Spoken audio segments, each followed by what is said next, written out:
In Miami-Dade County Public Schools, there's lots of programs and opportunities to expose our students to these opportunities really as early as elementary school, when we have career days and kids, their parents come in and talk about what they do for a living, things like that.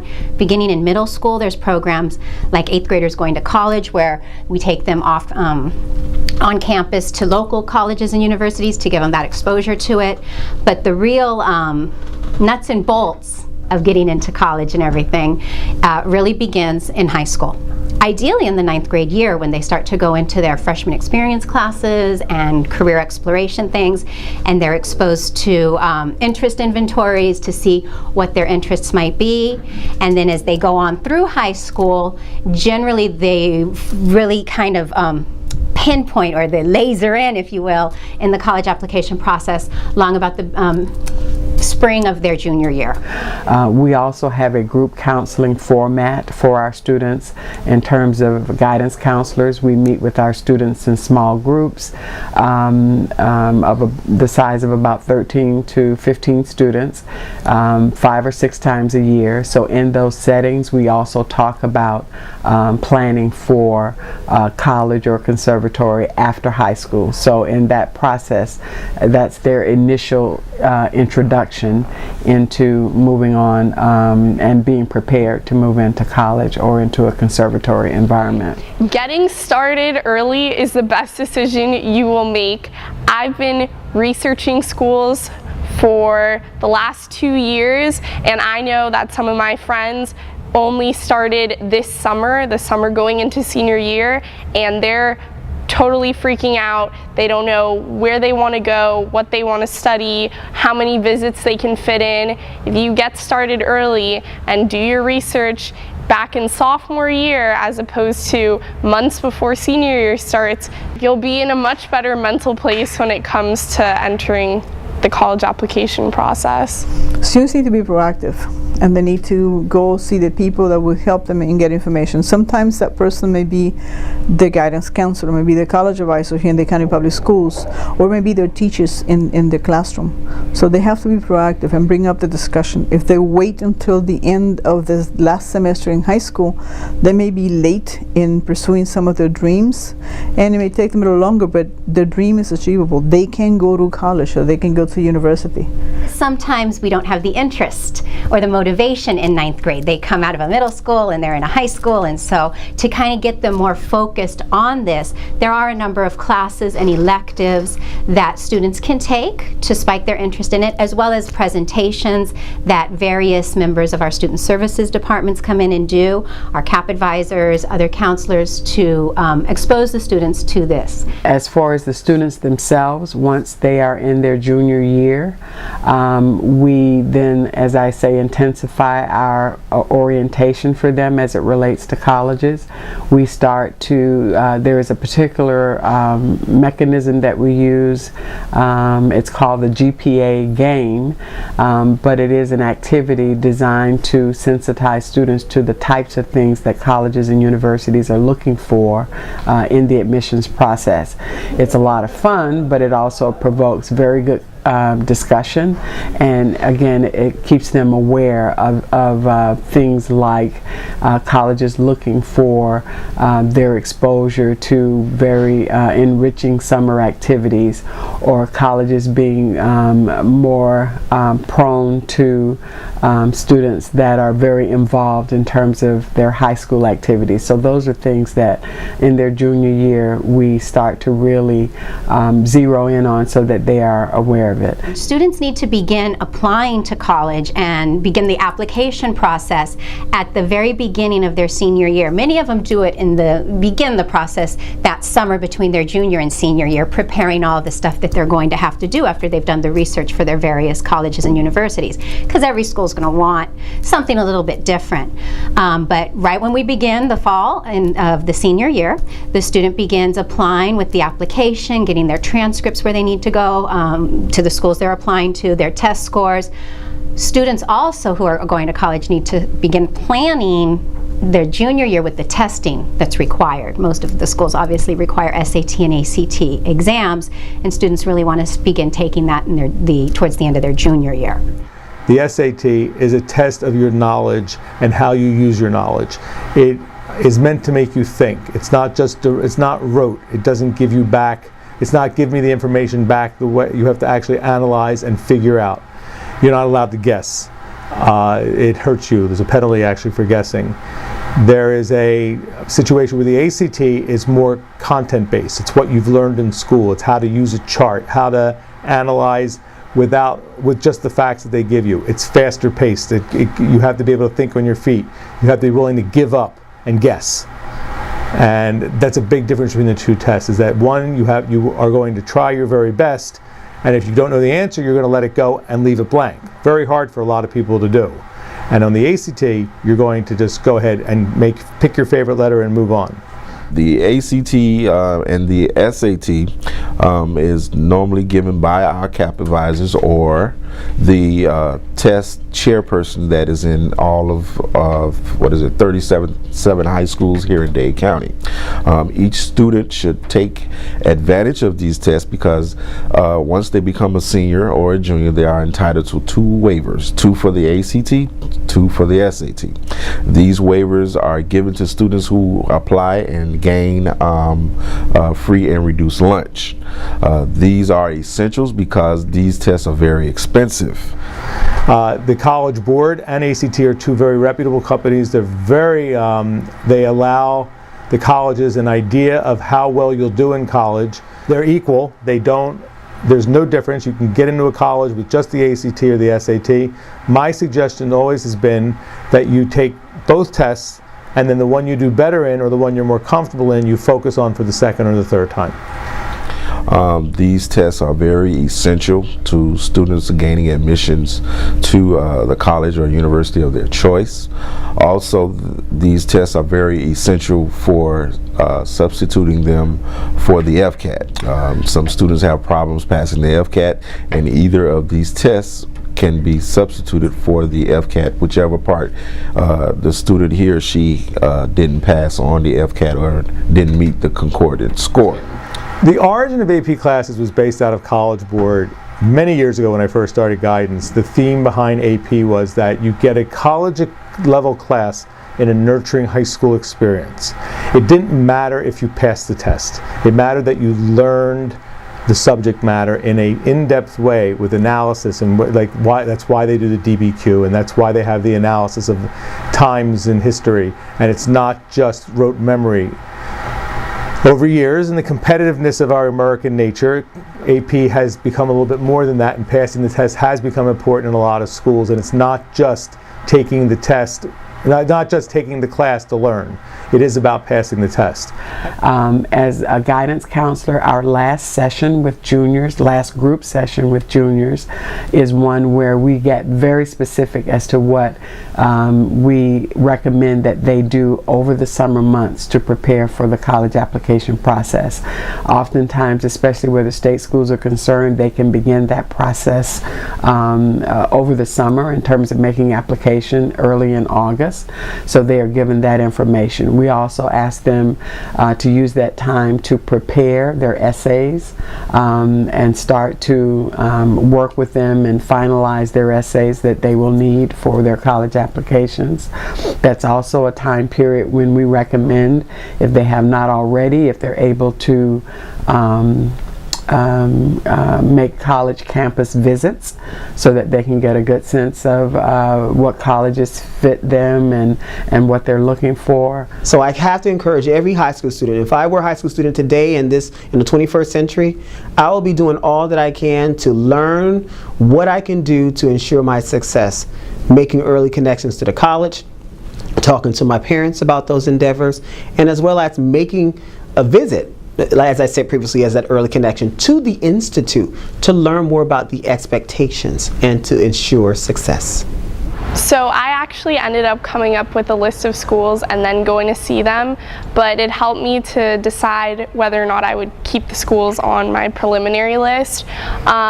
Being able to go see the schools for myself really gave me a better idea of what they had to offer in terms of a social life and also academics, because they let you into the classrooms and sometimes you get to meet department chair members and such. I think that sometimes people tell you that when you visit a school you really get a good feel for it, and it's easy to think that just by visiting the website or reading about it, the Wikipedia article, you get the same idea. But I think when you visit, you really get a better feel for the place, the student body there, what the campus is like, that you just can't replace in other ways. So I definitely recommend visiting as many schools as possible, yeah. I actually lived on campus for 12 days. I stayed in a dorm and had a roommate, and a lot of the programs that I had to attend during that summer event were held in various classrooms. A couple of things were at one of the religious centers on campus. We ate every meal, almost every meal, in a dining hall, so that gave me a really good idea of what to expect in terms of how good the food would be, because that's important to me.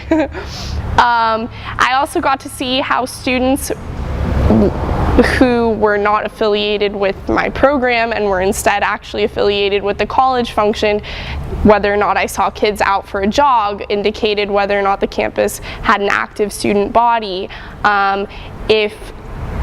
If I saw teachers interacting with students between classes, that was another indicator of what to expect when it comes to academics. Does it feel, first of all, do you feel comfortable when you walk in there? Is it the right size? The geography, the climate, are you going to be okay in the worst possible climate? You're going to want to know if they have your major. You're going to want to know the size of the classes that you're attending.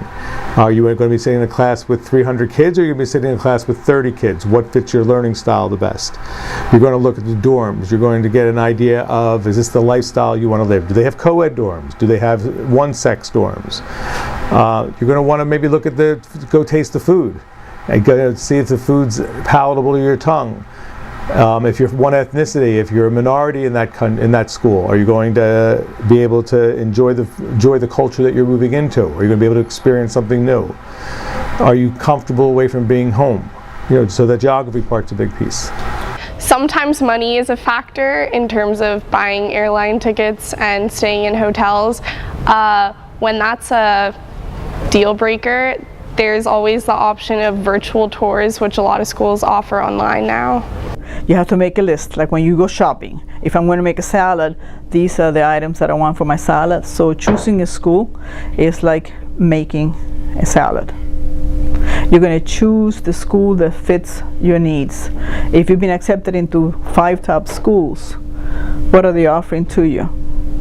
Or are the programs so good and so great for your career that you're able to maybe give up one of the things that you need because you really, really want to be there and be prepared? So you need to look at everything. You need to look at what you're going to get out of that college in terms of your degree. How much is it going to cost you? Are they a high loan school, or are they need blind and giving you money? All those aspects. What opportunities are there for you to keep applying to scholarships your second year in college, your third year in college, your fourth year in college? Are they going to give you internships in the summer? Will you be able to find a job in the summer that the school is offering you? And therefore, you're going to have also something to build up your resume after you graduate from that college. What are the opportunities for you to go into a postgraduate degree? So when accepting school offers, you have to do your research. You have to sit down with your parents. You have to sit down with your college advisor at the high school and say, I have these options. I have 5 top schools that I want to apply to. They all want me. Which one's going to be the best one for me? So again, make your salad. The Common App is a wonderful tool that allows over almost 400 colleges in one unified stroke see your records. They can see letter of recommendation from a counselor, they're able to see a transcript, they're able to see a description of the school that you go to and all the classes the school has to offer. So all you have to do when you apply for Common App is you only do the application one time, and then you decide what schools you want to apply to. When you apply on any school in the Common App, the minute you make the payment, at that point, everything that we have on you is uploaded to the school. So it makes life a lot easier with 400 schools, of which some of the best schools in the country and some schools that are for anybody that can go to. How many out-of-state schools should they apply? Again, it depends on what they want to, what are they looking for? Are they applying to schools in a particular region of the nation that doesn't have their ethnic background and that might give them extra scholarships, or are they interested in a particular place because of access to different job opportunities?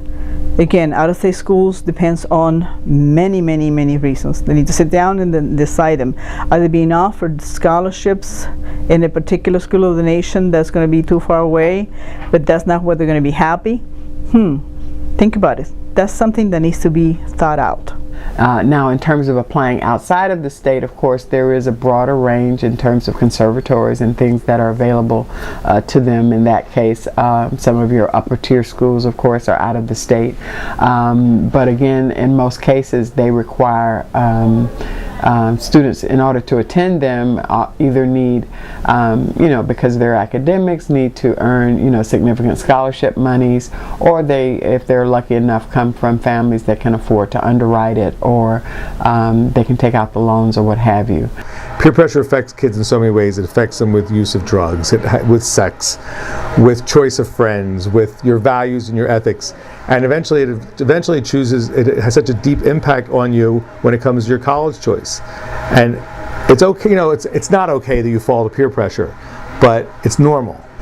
But you're choosing your college because your girlfriend's going there, or choosing your college because all my friends are going there, is not a good reason. And putting on the other hand, the worst reason to go away to college is because you're trying to get away from your parents. Because if that's the reason you want to leave home and go away to school, that's not a great reason to go, because you're going away with the wrong energy. You should be going away to school because you want to explore and expand. And that to me is the real reason why you want to go to college. Try to find a school that's like a really good fit for you. Don't just think, this school is like higher ranked than this other school, or like my friend goes to this school. But just like really visit the school, do your research, get as much of a sense for what the atmosphere is like as you possibly can, and try to think about what you want out of college, like where you want to be when you get out of there, the experiences you want to have there. And when you visit a school, really like engage with those ideas and think like, is this a good fit for me? Will I be happy here? And really like base your decision on that, and base your research and your visiting efforts and your admission efforts on that idea. Like, is it a good fit? Not just, is it a great school, or is it a cool school, or something like that. In terms of just looking at the advantages of applying in-state and out-of-state for schools, because of economics now, it is still probably one of the best buys in terms of a college education are for those students that remain in the state of Florida.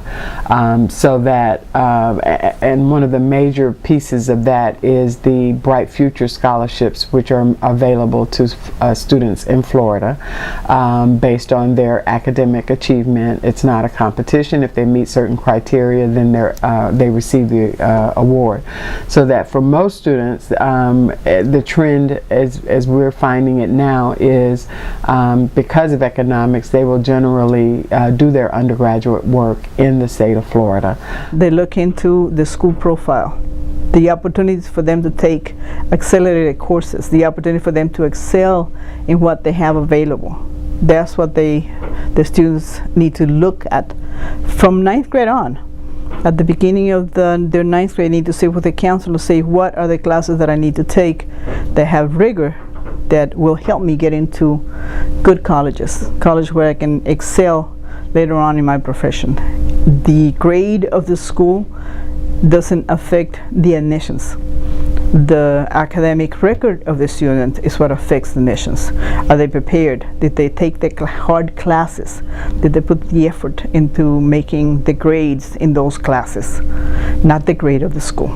Your GPA is the rigor of your schedule. Every county in the state and in the country has a different way of calculating GPA. No one county has the same exact way, although we probably do have identical ones somewhere. In Miami-Dade County, basically you get bonus points for honors and AP classes. They calculate your unweighted GPA. Then they add up your bonus points to what you, in the AP and the honors classes you're taking, and at that point they have a formula that calculates a GPA. In simplistic terms, you have an unweighted GPA, which is the raw score of how well you do, and realistically the weighted GPA just says how rigorous your schedule was. That's simple. It doesn't matter whether you get 2 points or 1 point. As long as you're all judged equally is all that really truly matters. Early decision comes when a student has taken he or she's ACT or SAT, gained the proper concordance score for whichever college or university that he or she has applied to, and they have submitted everything, all the documentations, test scores, grades, and the applications and application fees. We must keep in mind these applications to these colleges and universities, these applications are not free, not even to Miami-Dade. Also, a student is entitled to 4 application fee waivers. Again, they will be able to obtain these fee waivers once they turn in their free and reduced application. Once they return it, they are entitled to 4. Okay, so the only school that I know of, or that we do know of, that do not accept fee application waivers is Miami-Dade. Other than that, these application waivers are essential to them because, again, it cuts down on costs. Try really hard to narrow down your list of schools, because even though the idea of getting 15 acceptance letters sounds great if you apply to 15 different schools, the idea of 15 rejection letters stinks, and so does the idea of writing 15 essays and completing 15 supplements, 15 applications. Narrow your choices down. They suggest, you'll hear your counselor suggest on numerous occasions, 3 safeties, 3 matches, and 3 reaches. 9 schools is very doable. I'm personally applying to 7, and it totally feels within reach for me. The application process, just the application for admissions process, should carry the students from about the fall of their senior year through about, ideally maybe around Thanksgiving. Again, a lot of schools are different. Every student's going to be different. But if the admissions process is completed by that time, if they have their applications done, their transcripts where they need to be, the test scores where they have to be, their application fees taken care of or fee waivers, and essays and resumes to the schools that require them, if that's all done by Thanksgiving, then they're ready to go into the next step, which is financial aid. Senioritis. We created it by allowing you to pass a class at the end of the year without doing a lot of work. You make it worse because you're ready to explode and get out of here. I guess the private schools have it right by letting you, the senior, out of school a month early. And it has a deep impact on you, because I compare senioritis to, like right now, if you're a rising senior, or if just finishing your junior year, you're in the best academic shape of your life. It's like you've been to the gym and you're all buffed up and muscle.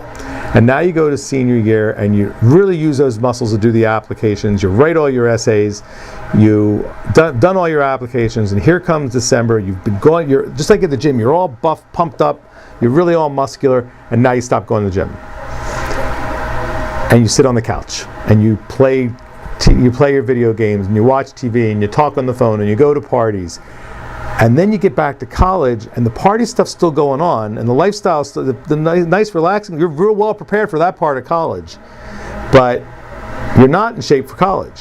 And you walk into that first class and the first professor says you have to read 300 pages in the next 2 weeks. And the next professor says, you've got this assignment and it's due in 3 months. And no one's giving you the timetable like high school, and you're out of shape. And all the stuff's still going on that you enjoy. And it's very hard to get disciplined again. So the worst part about senioritis is it puts you out of shape. You work all these years to get in shape, and then so easily you lose it. I think time management is really important. So being on top of things like when they first come around, and that's something you have to handle in college too. So if you are just goofing off for a long time and then it all piles up at, on finals or when the application deadlines are due, it's going to be a really stressful process. But if you sort of stay on top of it and work on a little bit all the time, whether it's every day or every week or something, I think it's a lot easier to manage stress. The admissions requirements and the applications for these schools, pretty much all of them are online now. And the best source the student can go to find out what a school requires is the website of the school itself. There's tons of wonderful wonderful databases and clearinghouses and information sites to get started and to find out a little bit about this and a little bit about that. But if a student is interested in, you know, FSU or UCLA or Boston University, they need to go to that school's website and find what that school requires that year. They often have their application essays on there. The students can begin working on those, like I was saying, the summer between their junior and senior year. They have, you know, deadlines, exactly when they want stuff in. Schools who require SAT subject areas, it will state it on that school's website. Databases and information sites, things like that. Search engines won't always have the most current and exact information, so it's always best to go to the school's website. I think if they have support staff at their high school, you know, whether that's a guidance counselor or a teacher who can help them out, and then also family members, if that's your parents in this case, or if it's someone else in your family that you know, or a family friend maybe, or one of your friends who's older, who's had like a good college experience, talking to them. And then also from the admissions staff at different universities. I think in general, you know, you can just cold call them up, call the school, send an email to the school, get in touch with them, ask them what you want to know, and they'll get back to you. You know, like they want to hear from you, they want to hear your interests. So I think just being in touch with the university itself is a good idea. For our art students who do in most cases have to prepare portfolios or audition tapes or what have you, that information is generally provided to them in their arts classes. As seniors here at New World, the requirement is that their 5th period class as seniors is always an arts class, but that particular arts class is designed primarily to prepare them for applications to colleges and conservatories, so that is the period wherein they will start to develop their artist statement. That's the period when they will prepare audition tapes that will be used for college applications, and so that's where they get the intense information to help them transition from high school into a college, liberal arts college, or a conservatory. Our new building is dedicated to the fine arts. We do have a wonderful music program that is housed here, and we also have a great theater program with wonderful programs that our faculty member produces and the students produce. So we offer all of the arts here at Broward College. We also have a fabulous nursing program. So students can earn their nursing degree up to what is called a BSN, so they're 4 years of nursing. They can obtain that here. We're building a brand new simulation center that will be open and running for the summer of 2013. And what that will do is actually create a state-of-the-art facility where we can reenact a scenario in a hospital with mannequins that will simulate the conditions of a patient. One of the best opportunities that students, especially here obviously in Miami, that should consider when looking at and researching colleges and universities is the Honors College at Miami-Dade College. The Honors College is available at 4 Miami-Dade campuses: the Kendall campus, the downtown campus known as the Wolfson campus, the North campus, and the Inter-American campus. And the Inter-American campus, it has a specific dual language program for students who are interested in international marketing or international programs because of the dual language aspect, obviously. But the other campuses have approximately between 75 and 100 spots available, and students apply into it. The admissions process at the Honors College is an OR process rather than an and. The student must have the GPA or the test scores, and they are admissible to the program. Students need to double check the admissions requirements each year because, like everything, things can go up. But last year it was a 3.7 weighted GPA or a 1200 SAT or a 26 ACT. But the beauty of the Honors College at Miami-Dade is it's a fellowship. It's essentially a 2-year scholarship. The students' tuition, fees, books, everything's paid for. They get a stipend so that they are paid so they don't have to work while they're in school.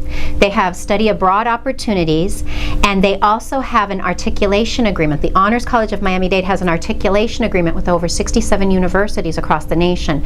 All of our state schools included, UCF, FIU, UF, all of those, but more importantly, schools like Georgetown and Duke. And they actually, the admissions people at the Honors College push the kids to go off and become and grow in these other, out-of-state colleges and universities. And the Honors College requires a certain GPA for you to get in. They require for you to take a certain amount of courses with them, like their English 1101 and their English 1102. They don't want you to take it at the high school. They want you to take it with the college in the honors. Our Honors College is very prestigious. Not many, get in, but a lot do get in. So it's very competitive. But I feel that if you put your mind to it and you really want to get into the Honors College, that is a great opportunity. And if you look us up, you will see that Miami-Dade College has one of the best honors college there is. We are the top one right now. Here at Broward College, we also have an Honors Institute that is well made for students that have a real liking and a real strength for studying and advancing in their educational pursuits. So we encourage students that have a higher GPA standing or a higher SAT score to look into an honors program. We're in the process of developing an advanced or an accelerated Associate in Arts degree. Right now, the first 2 years of college, which is the Associate in Arts degree, takes approximately 2 years to complete.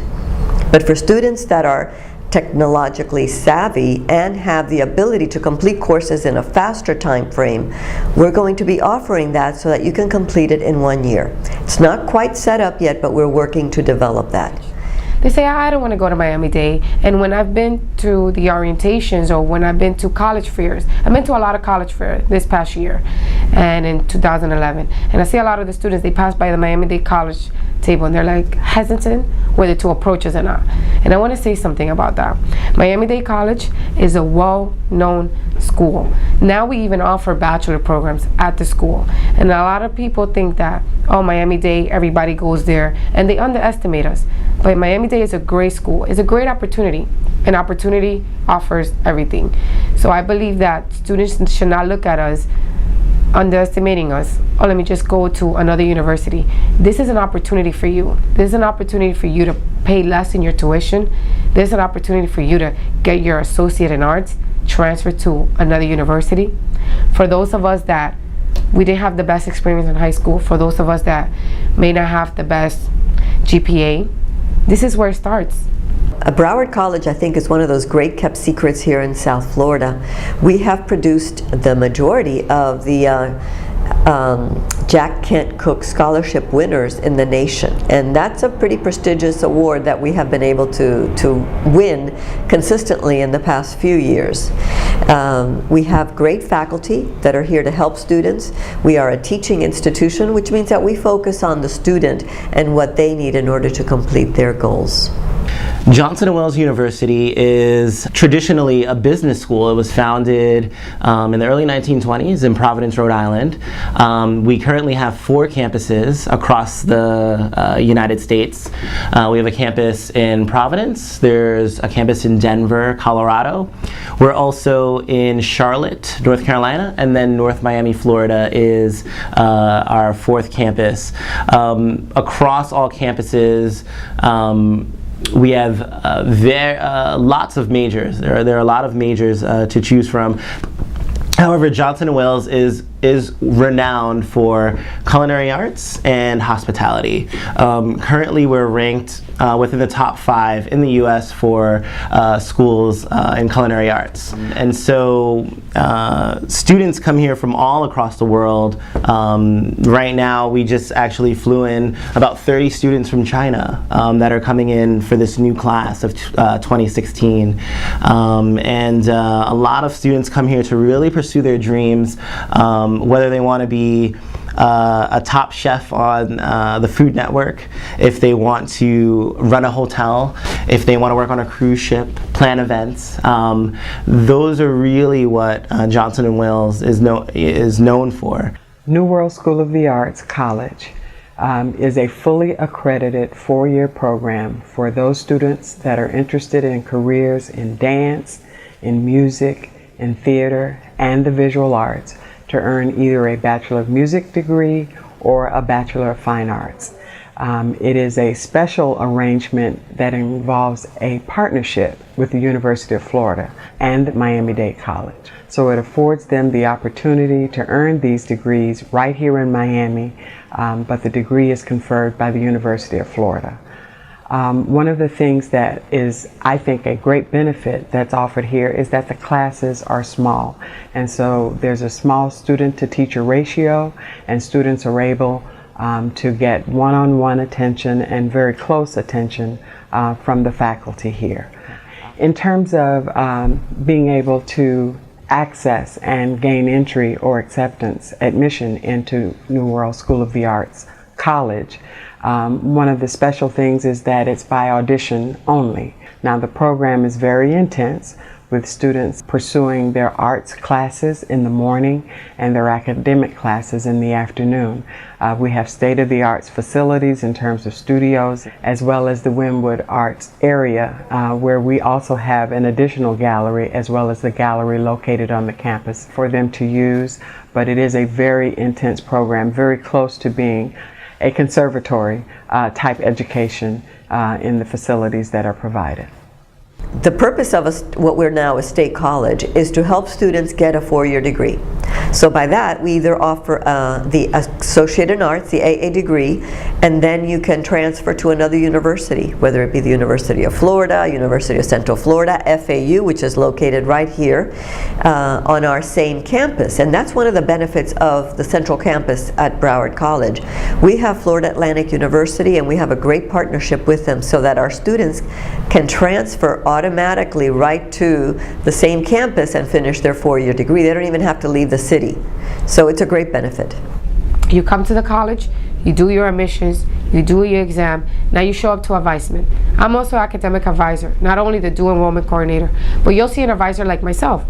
I'll look at your scores, I'll see where you're placed, and based on your scores, I will let you know, okay, you need to take remedials, you need to take this class, and then I'll ask you, what's your major? If you're undecided, it's okay. Your first or second semester here, you don't need to be decided. This is called trying to help you, trying to guide you. We'll give you one or two classes in the major that you think is of your interest. And then from there, we'll go from there. We have career workshops, and those career workshops will help you decide on a major. And then let's say you're still undecided. Well, those career workshops, by the time you get to the career workshop, you'll decide on a major. We have a great team of advisors that meet with students and help them set up their educational plan. And their educational plan shows them the quickest route to getting to where they want to go to complete their goals. We know right now that financial aid is being cut back. The federal government is saying students need to finish faster. So our educational plans are tailored to show students how to get from their start to their finish goal line faster so they can move on and get their job of their dreams faster. It doesn't matter where you go, it matters what you do when you get there. So often we don't get what we want. We don't get the school we wanted. We don't get the life we thought we were going to have. Whether it's test scores, GPA, money, there's other reasons too. It's what you do when you leave high school. It's where the real world begins. It's the end of a chapter of your life, and so if you end up at your wish school, it's great. What if your wish school you didn't make the right choice? What if it's not the right place? Maybe you should have gone somewhere else. On the other hand, it usually is the right place. Sometimes when you get rejected to a college that you think is your dream school, it's meant to be. And no matter how often I say it after it happened to somebody, it is the way it's supposed to be. It happened to me personally. It happened to kids all the time. I see it all the time. It's where you end up is where you're supposed to be. And then what you do after when you get there is where you're going.